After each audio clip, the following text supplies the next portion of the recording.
बढ़ने के लिए, बहुत बड़ा आदमी बनने के लिए। मैं भी 50 साल पहले गांव से निकला था ख्वाब चुरा कर। मगर दादा, मैं तो सिर्फ 2 साल के लिए जा रहा हूँ। तालीम मुकम्मल होते ही वापस आ जाऊंगा। मैं भी चंद सालों का ही कहकर आया था। फिर मैं सोचा कि अपने ख्वाब कमाकर वापस लौट जाऊंगा, मगर आज भी मेरे गांव की गलियां मेरा इंतजार कर रही हैं। मैं लौट के नहीं जा सका और यहां पर ही एक लोहे की फैक्ट्री में अपनी सारी जिंदगी कुर्बान कर दी। अच्छा हुआ ये ब्लैक कंट्री की आदमखोर फैक्ट्रियां बंद हो गई। दादा, वो सब पुराने जमाने की बातें, अब तो दुनिया सिमटकर मुट्ठी में आ गई है। जानता हूं, मैं ये भी जानता हूं कि तू ना लौट के वापस आएगा, पर ये जो दिल है ना, ये नहीं मानता, क्योंकि मैं तेरा दादा भी हूं और मैं तेरा यार भी हूं। पाउंड कमाने आए थे, नस्लें देकर कब्रों में चले।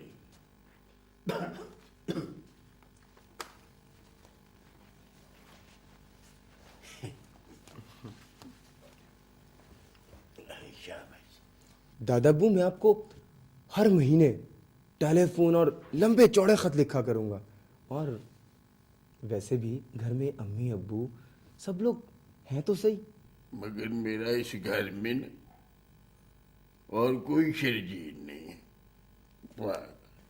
चलो भाई शर्जील बेटा, फ्लाइट का टाइम हो गया है। चलो चलो, मैं भी चला एयरपोर्ट। इंटरनेशनल फ्लाइट है और 2 घंटे पहले जाना है। आप चले? चलो चलो चलो, आइए आइए आइए, शाबाश आइए।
कौन हो तुम? क्यों मेरे काट में? दादा, कौन? चलो कौन हो तुम? दादा, दादा मैं हूँ आपका शर्जील। शर्जील? कौन शर्जील? मेरा बेटा और मेरा शहजादा आ गया। मैं सदके जाऊं, मेरा बच्चा आ गया था। क्यों नहीं बताया तूने अपने आने का? तुम्हें हम एयरपोर्ट पे लेने के लिए आते। मॉम, मैं तो दादा को सरप्राइज देना चाह रहा था। ये दादा को क्या हो गया है? बड़ी लंबी कहानी है बेटा, इनकी वजह से तो हमारी जिंदगी जीर्ण होके रह गई। ये दादा को हुआ क्या है? पता नहीं बेटा, पता नहीं ये ऐसे क्यों गए।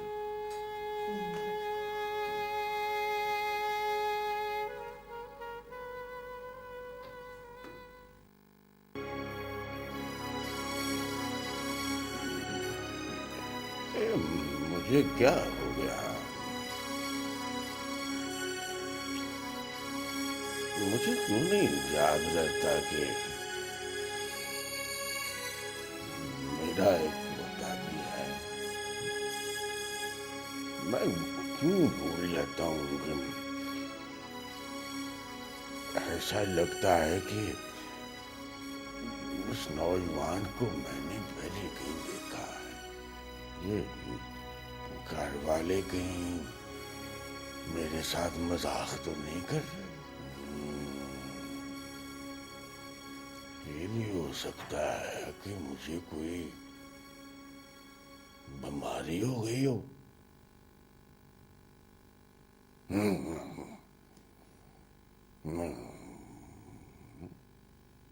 बुढ़ापा शायद बुढ़ापे की भी अलामत हो सकती है।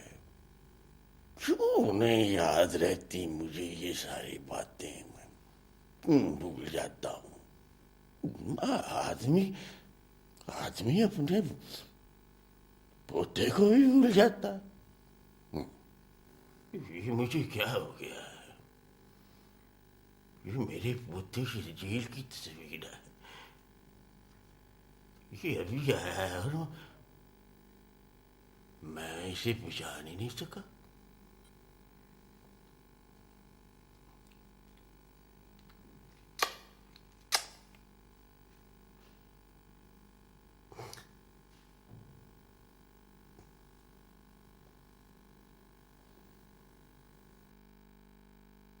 शर्जील भाई, एक दिन ऐसा होया कि दादा की चाबियां गुम हो गई। और मेरी चाबियां किधर गई? मैंने यहीं रखी थी कहीं। हैं? चाबियां नहीं मिल रही मेरी। चाबियां हैं? चाबियां किधर है मेरी? दादा, अभी कमरे में कोई आया ही नहीं, चाबियां कौन उठा सकता है? नहीं, मैंने खुद यहाँ रखी है। यकीनन तुम लोगों में से किसी ने उठाई है यहाँ से। ये तुम्हारी माँ है ना? ये मेरे मकान पे कब्जा करना चाहती है। दादा, वो ऐसी नहीं है। नहीं, किसी ने उठाई है मेरे। बाबा, बाबा आपने अपनी जेबों में तलाशी ली है? न मैं तुम्हें बेवकूफ लगता हूँ कि मैं जेब में चाबियां रख के।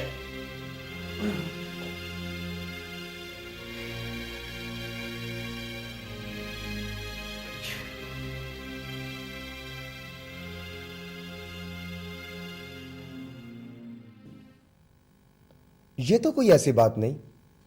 ऐसा तो किसी वक्त भी किसी अच्छे भले आदमी के साथ हो सकता है। और दादा जान तो 70 साल के बूढ़े आदमी हैं। शर्जील भाई, एक दिन तो दादा ने मुझे डरा ही दिया था। उस दिन अम्मी और अब्बू खाला के घर गए हुए थे और घर पे दादा के साथ मैं और सादिया अकेली थी। तो फिर क्या हुआ?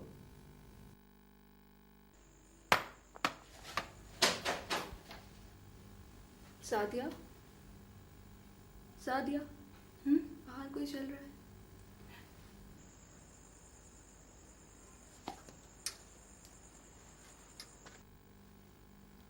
दादा को आवाज दूं? मैं देखती हूँ।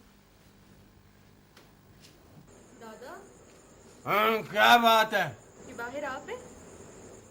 हाँ, मैं ये बड़ी अजीबो-गरीब सी बात है। शर्जील, मैं भी तुम्हें एक वाकया सुनाती हूँ।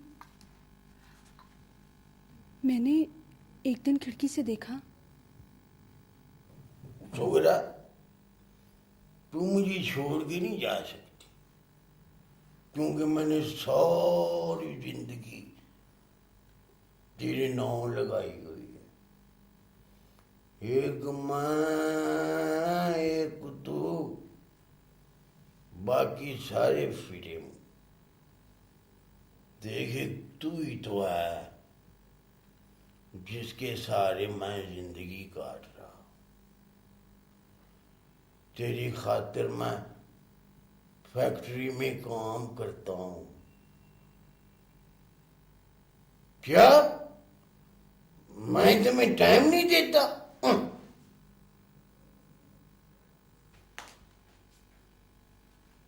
दादा, आप किससे बातें कर रहे हैं?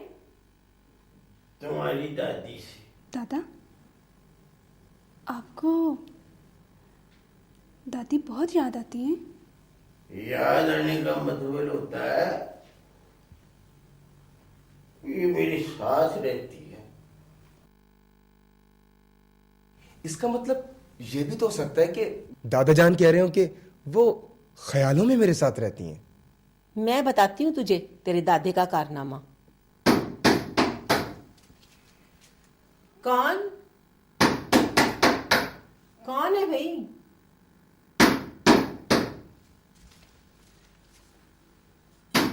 भाई को दस्तक दे। कौन हो भाई? बोलते क्यों नहीं?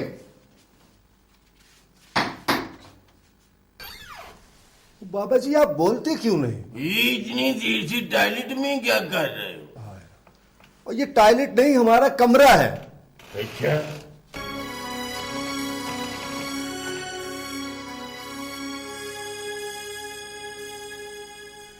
दादा जवाब नहीं देते थे। मगर जब से उनकी ये हालत हुई है उन्हें कुछ सुनाई नहीं देता। ऐसा लगता है वो मुकम्मल बहरे हो गए हैं। जब उनकी तबीयत ठीक होती है तो उनको सुनाई भी ठीक देता है, लेकिन जब उनकी तबीयत खराब होती है तो बहुत ऊंची आवाज में सुनते हैं। मगर आप उनको डॉक्टर के पास नहीं लेके गए? मेरा ख्याल है बुढ़ापे में अक्सर ऐसा हो जाता है। तुम्हारा बाबा तो कहता था डॉक्टर के पास लेके जाना है, मैंने ही मना कर दिया। डॉक्टर अगर उन्हें पागलों के अस्पताल में या होम में दाखिल करा देता तो कितनी बदनामी होनी थी ना हमारी।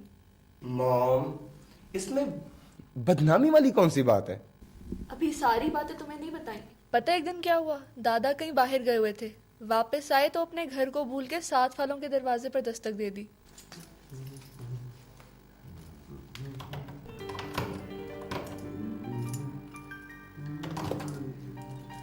चौधरी साहब अस्सलाम वालेकुम। आइए आइए चौधरी साहब, अंदर आइए, लिविंग रूम में बैठते हैं।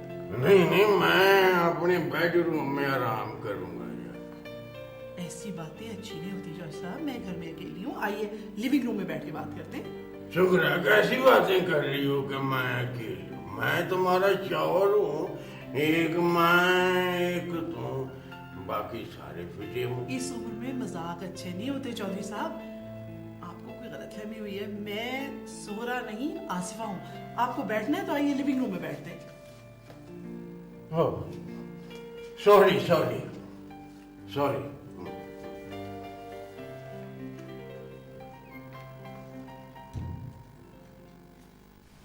वो औरत हमारे घर आती है और कहती है तुम्हारे दादा को कुछ हो गया है। वो मेरे घर खड़े हैं और मुझे कहते हैं तुम मेरी बीवी सुखरा हो। हम सब दौड़कर जाते हैं और बड़ी मुश्किल से उन्हें घर वापस लाते हैं। वो तो भला हो आसफा का जिसने लोगों से बात नहीं की, वरना तो उसी दिन हमारी नाक कट जाती। अब मेरी भी सुन लो। मैं एक दिन घर आया तो आपका दादा घर में अकेले थे, मेरे साथ कुछ दोस्त भी थे। मैंने बेल दी मगर अंदर से कोई दरवाजा किसी ने नहीं खोला।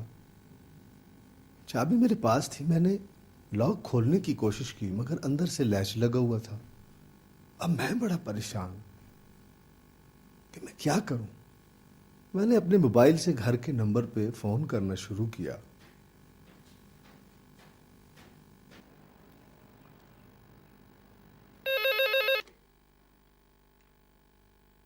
बाबा दरवाजा खोले, आप दरवाजा क्यों नहीं खोल रहे? मैं क्यों खोलूं दरवाजा? हैं? जाओ, तुम कोई चोर डाकू लगती हो, मैंने नहीं खोलना दरवाजा। बाबा मैं इजाज बोल रहा हूं, आपका बेटा, दरवाजा खोले। मेरा बेटा इजाज? वो तो पाकिस्तान गया हुआ है। जाओ, भाग जाओ, तुम कोई चोर डाकू हो, मैंने नहीं खोलना। बाबा मैं पिछले हफ्ते पाकिस्तान से आ गया था, अभी सुबह आपके साथ बैठ के नाश्ता किया है। नाश्ता किया? मैंने नहीं किया। जाओ, भाग जाओ, वरना मैं आई कॉल पुलिस। बाबा मैं दरवाजा तोड़ दूंगा। मैंने नहीं खोलना। तुम कोई चोर डाकू हो, जाओ, भाग जाओ, भाग जाओ यहां से।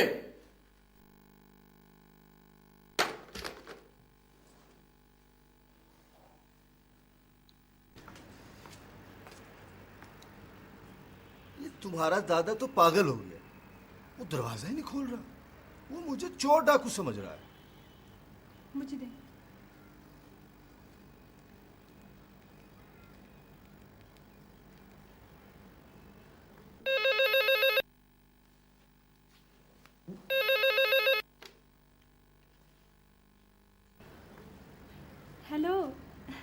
दादा, मैं सादिया बोल रही हूँ। दादा, हाँ, हमने चोर डाकू को भगा दिया है। आप दरवाज़ा खोल दें प्लीज़। अच्छा, भाग गए चोर, भाग गए। मैं भी खोलता हूँ मेरा बच्चा।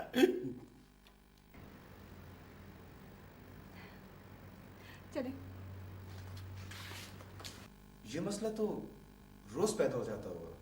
नहीं, उसके बाद हमने इस बात का पूरा ख्याल रखा कि घर में आपके दादा बिल्कुल अकेले ना हो।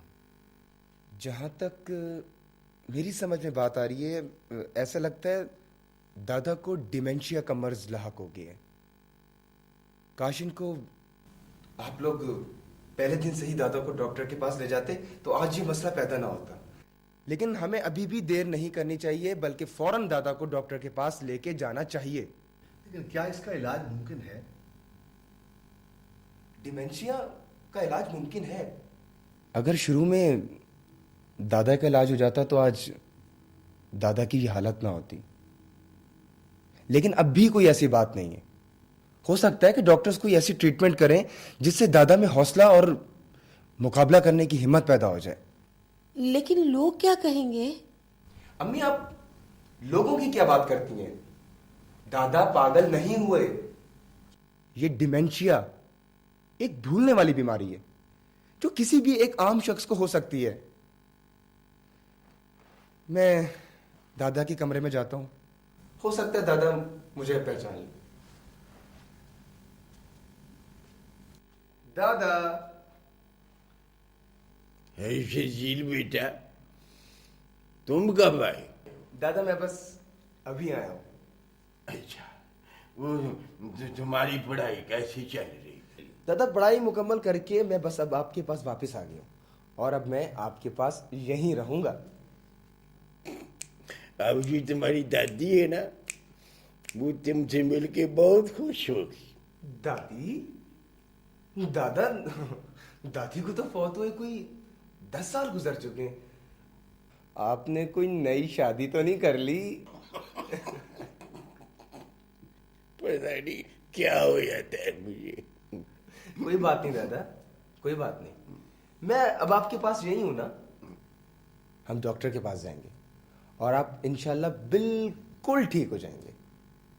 मैं हूं ना आपके पास। ये खाना क्यों नहीं खाया अभी तक आपने? खा लिया बुरबाश। दादा, खाना आपने कहाँ खा लिया? ये ट्रे में खाना प्लेट में वैसे ही बिल्कुल रखा हुआ है और आप कह रहे हैं आपने खाना खा लिया। आपको तो ये याद ही नहीं है कि आपने खाना खाया नहीं खाया। अब मैं आपको अपने हाथ से खाना खिलाऊंगा।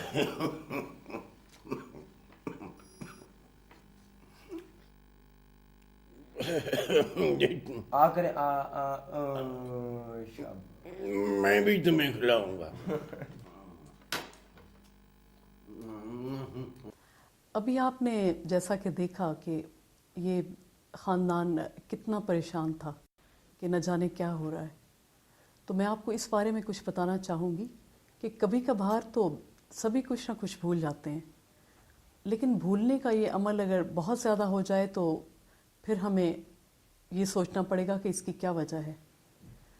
गो के भूल जाने की और भी बहुत सारी बात हैं जो मैं आपको बताती चलूँ कि अगर आप बहुत मायूस हैं या परेशान हैं या फिर अगर आपको कोई बीमारी लाहक जिस्मानी हो गई है, जैसा कि पेशाब का इन्फेक्शन, सीने का इन्फेक्शन, फेफड़ों की बीमारी या शराब नोशी जो लोग करते हैं उनकी भी यादाश्त कम हो सकती हैं, सर पे चोट लगने की वजह से भी ये हो सकता है।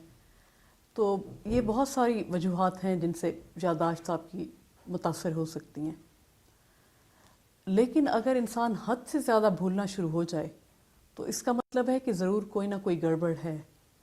तो उसको आप ये ना समझें कि कहीं ये कोई ऐसे जहनी मसला हो गया है और परेशान हो के आप ख़ुद ना इस बात को बताएं, या अगर आप अपनी फैमिली के किसी मेंबर को देख रहे हैं तो उसको ना बताएं। अगर इंसान रोज़मर्रा की उन बातों को बहुत ज़्यादा भूलने लगा है तो इस बीमारी को हम डिमेंशिया का नाम देते हैं। और इसकी अलामात क्या होती हैं कि रोज़मर्रा की चीज़ों को गुम कर बैठना या मुख्तलिफ़ जगहों पर रख बैठना और फिर परेशान होना कि कहाँ हैं, बारी बार एक बात को दोहराते जाना।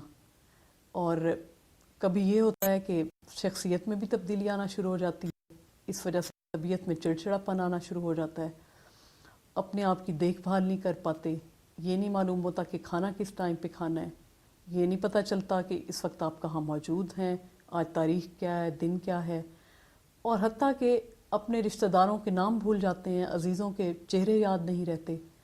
तो ये बातें बड़ी परेशानी का बाइस बन जाती हैं। कभी जो बंदा इसमें से ख़ुद मुब्तला होता है उसको मालूम नहीं होता कि ये मेरे साथ गुजर रहा है, मैं भूल रहा हूँ, लेकिन जो लोग उसके इर्द गिर्द हैं उनको मालूम हो जाता है। तो इसलिए बहुत ज़रूरी है कि आप इन अलामात को अच्छी तरह समझ लें कि ये क्या है। हत्ता कि जब यादाश्त की ये बीमारी बहुत ज़ोर पकड़ती है तो इन लोगों को वो चीज़ें नज़र आना शुरू हो जाती हैं जो किसी और को नज़र नहीं आई। मसलन वो अजीज़ रिश्तेदार जो गुज़र गए वो नज़र आना शुरू हो जाएंगे, उनसे बातें करना शुरू हो जाएंगे, और शक व शुबा का भी बढ़ जाएगा। कोई चीज़ खुद रख के भूल गए तो दूसरे पे गुमान हुआ कि इसने चुरा ली है या कोई बात है। हत्ता कि इतना भी हाल हो जाता है कि बिल्कुल चलना फिरना भी मुश्किल हो जाता है जब बहुत ज़्यादा ये बीमारी ज़ोर पकड़ती है, और पेशाब करने की सकत भी नहीं रहती कि खुद जाके बाथरूम में कर सकें, किसी की पहचान नहीं होती। बिल्कुल आप समझें कि अपनी फैमिली पे डिपेंडेंट होते हैं हर चीज़ के लिए कि उन्होंने ही देखना है। अब मैं आपको ये बताना चाहती हूँ कि मुख्तलिफ़ किस्म की ये इसकी किस्में हैं डिमेंशिया की। एक जो है उसको कहते हैं अल्ज़ाइमर डिमेंशिया। ये डिमेंशिया ज़्यादातर सफ़ेद फार्म लोगों में होता है, और डिमेंशिया 65 साल की उम्र के ऊपर के लोगों में 5%, और जो जो उम्र बढ़ती है तो ये ज़्यादा हो जाता है, ये तकरीबन 80 साल से ऊपर के लोगों में 20% भी हो जाता है।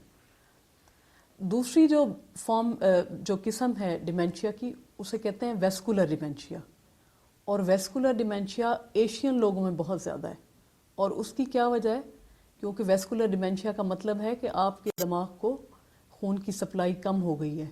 और खून की सप्लाई क्यों कम हुई? अगर आप मरीज़ हैं शुगर के, अगर आपका ब्लड प्रेशर ज़्यादा है, अगर आप जो है वो कोई ऐसी दवाइयाँ इस्तेमाल कर रहे हैं जिसकी वजह से खौबावर मसलन दवाइयाँ इस्तेमाल कर रहे हैं, अगर आप एक्सरसाइज नहीं करते और आपका वज़न ज़्यादा हो गया है, अगर आप सिगरेट नोशी ज़्यादा कर रहे हैं, और अगर आपको फालिज के अटैक हो जाते हैं, तो ये सारी चीज़ें इस तरह की डिमेंशिया को बढ़ाने के इम्कानात ज़्यादा कर देती हैं।